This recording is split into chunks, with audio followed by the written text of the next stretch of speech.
shot. Are there teams? Yes, don't you play? I wish I did. Well, you should get your father to teach you. He's good. He's hiding that from you. He's hiding a lot of things from me, apparently. It's an interesting game, because you can use other people's balls. What a cheery now. Kill, kill. Are you in college? I graduated from New York University, and I've been working on documentary films. How? Really? Yes. What kind of a documentary are you doing? Actually, it's about wealth and issues of social class and things like that in America.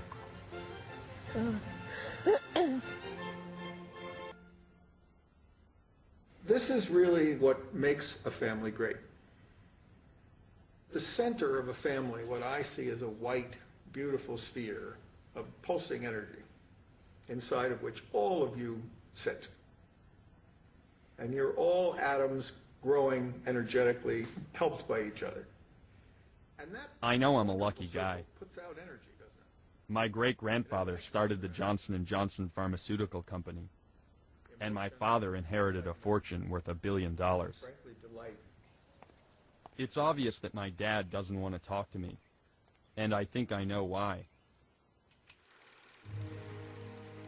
When he was my age, my father made a movie about poverty in Africa. I know his family severely reprimanded him for making his film, and that's probably why he's so reluctant to participate in mine. For them, shining a light on the extreme gap between rich and poor hit too close to home.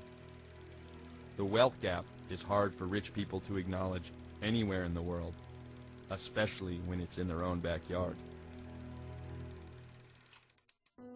Today in America, the disparity between the haves and have-nots is worse than it's ever been.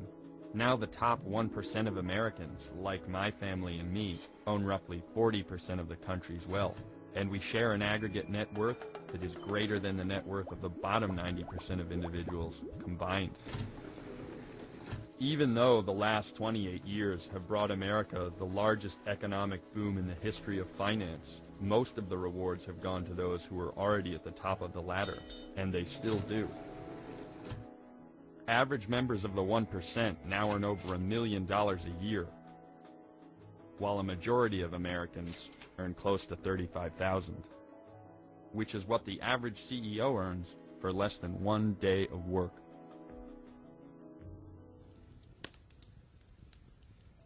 No one has watched the rich get richer more closely than my family's financial advisor, who manages the fortunes of some of the richest families in the country. Jimmy. In the early 80s, the American economy was rebuilt around the interests of big business and wealthy individuals, with the idea that their success would eventually benefit everybody. This trickle-down policy was the brainchild of the economist Milton Friedman, who got a Nobel Prize for it in 1976, and now his ideas are more popular than ever. Please be seated. Thank you all very much. It's an honor for me to be here to pay tribute to a hero of freedom, Milton Friedman. He has used a brilliant mind to advance a moral vision. I've studied, the basics of your theories, and I've read about you in high school economics textbooks. Now tell me something. You say you've read some of my work. Have you in fact read Capitalism and Freedom? Well, in school, you're assigned readings, you know what I mean, and then they Xerox it. Okay. Let me go back again. I'm just trying to see how much of a faker you are. Okay. Since the 70s, the gap between the rich and poor has been growing. But what's happened to the level of income of the poor? It's risen, but in comparison to the top 1%, very, very minimal. But would it be better if it hadn't risen at all? Would it be better if you had kept the difference the same, but no growth in the bottom? Well, if we curtailed growth at the top, you'll kill the growth at the bottom. Look, the engine that leads to the miracles that we've seen, that enables you to have a television camera like that engine is ambition and drive to become wealthy. When our society collapses, it will not be for the reasons you've cited. It will be because our government has grown too big, because we have not held government down to size. I'm nervous that because we're not asking the right questions, because we're not willing to curtail our rapid growth, because I think it's time for you to get out of here. We're at the stage now where the gap between the rich and poor is growing. You've exhausted my patience. I have. It was called Kinko's because of my nickname, because I had this kinky hair. And if you think of it, the first thing a baby learns is goo goo gaga. And you think of good businesses like Kodak, Xerox, Google. People remember strong consonants. That's why Kinko's was a good name. But really, I had this big curly hair, and before being called Kinko, I was pube head. So I thought Kinko's was better than Pubos. Do you want to make hundreds of millions of dollars on top of what you already have? Yeah. Yes, hell yes. Yeah, I want to make a hell of a lot more. Can you tell me about that? Well, one day I'd like to go to the moon and look at the planet Earth and say, that's part of my portfolio. It sounds ridiculous, but Paul and a few people like him really do own the world's portfolio. And when you start to look around, the disparity is hard to miss. A few months ago, I told the American people I did not trade arms for hostages. My heart and my best intentions still tell me that's true, but the facts and the evidence tell me it is not. In the 1980s, the U.S. government illegally sold weapons to Iran and used the money to support Nicaraguan rebels in what turned out to be the Iran-Contra scandal. At the center of the deal was one billionaire who had unfettered access to the secret workings of the U.S. government.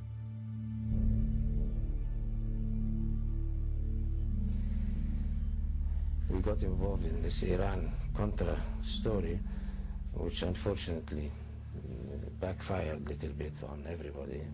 They asked me to finance it. I said, okay. So I gave credit to the CIA for $1 million, and they shipped the equipment, and the Iranian paid me back. It was supposed to be a hush-hush operation. As business people, we have ways of manipulating the government officials, and they have ways of manipulating us. I take advantage of opportunities that come. In all relationship in the world, when you have contact, like if I have contact with you now, I'll call you when I arrive in New York and say, hi, Adnan, I want to see you. There's nothing abnormal. You probably will take me out to dinner and introduce me to another person who I make business with.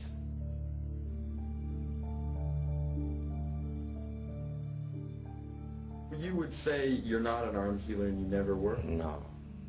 But the truth is, if you investigate through the records and so on, you find out we never dealt in arms. It was just a title given to us by the press.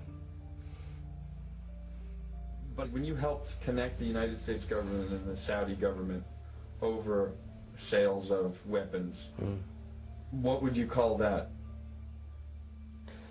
Marketing.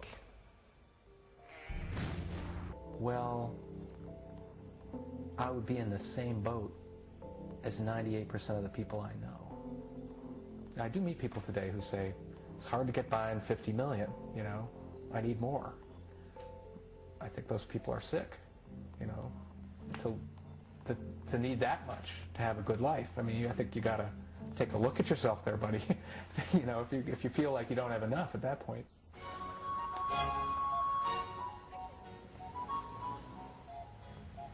I'm in Los Angeles and I'm staying at the Beverly Wilshire. People ask me why I stay at the Beverly Wilshire rather than other more trendy hotels. And my answer, I think it's an important point of distinction, is that I'm really not interested in being cool. I'm interested in being served. I'm from Italy, and in Italy I possess money, but also notoriety. Notoriety for what? For having been rich for, say, 5 centuries. When I moved to New York, all I was a young kid with money, and I really felt that there was something missing. At home, I was, you know, the Baron. Here in America, you're nobody. Are you a model, or do you act, or... I'm just asking. No, I don't do anything. Actually, that's the point of the whole documentary. I'm just like a rich dude in Rodeo Drive, and the fact that I don't do shit, you know, that's. America is fascinated by seeing the trappings of wealth, and more specifically rank. Americans rejected inequality at the inception. They said no to aristocracy. They said no to all of this. But at the same time, when you shed your sins, you retain a secret desire of having them back.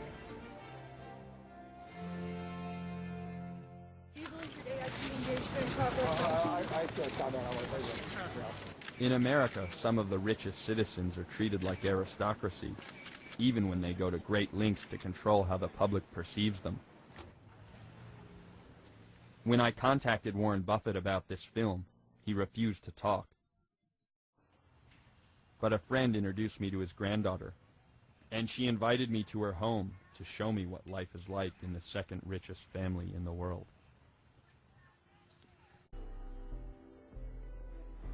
How do you feel like your grandfather would react if he saw you in this video?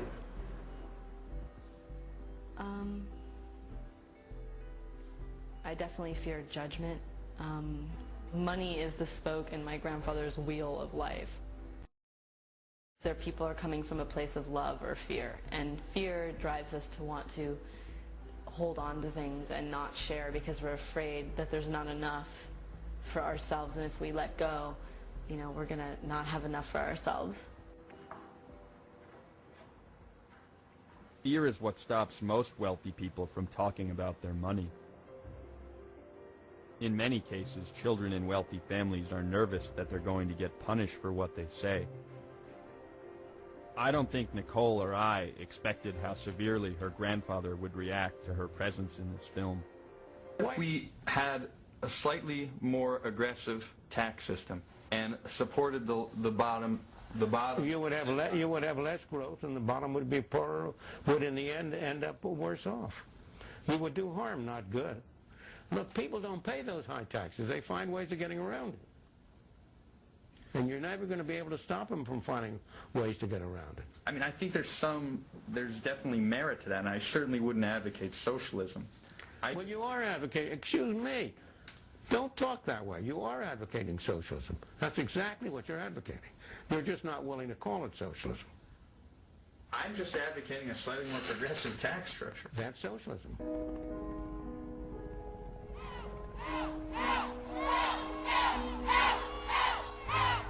They told us if you want to be rescued, go to the Superdome. All of a sudden, now they're telling us, go to the bridge. Oh, we have very few resources. What are we supposed to do? It is wrong. We have no water. You could have dropped it from the sky from them helicopters. How's a 3-week-old infant going to be able to survive out here with no milk, no water? Look how hot he is. He's not waking up very easy. We have regular insulin! There were like bodies floating past my front door, you know?